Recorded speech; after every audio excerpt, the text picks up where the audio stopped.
வணக்கம். இந்த சட்டைன்னு நாங்கள் போன முறை வந்து ஏர் ஃப்ரையரில் செய்தாங்க. இப்போ நாங்கள் வேறு முறையில் செய்கிறோம்.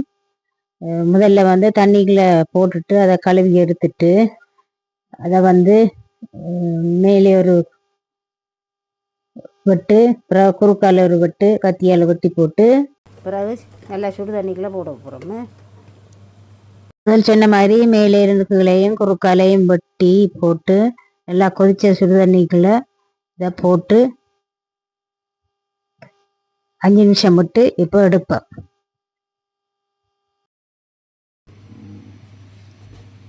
இப்போ விரிஞ்சிட்டு இப்போ கொஞ்சம் சாதுவாக வெறுஞ்சட்டியில் போட்டுருக்கோம். வறுத்து கொஞ்சம் இன்னொரு 5 நிமிஷம் வறுத்தா சரி. 5 நிமிஷம் விட்டுட்டோம்.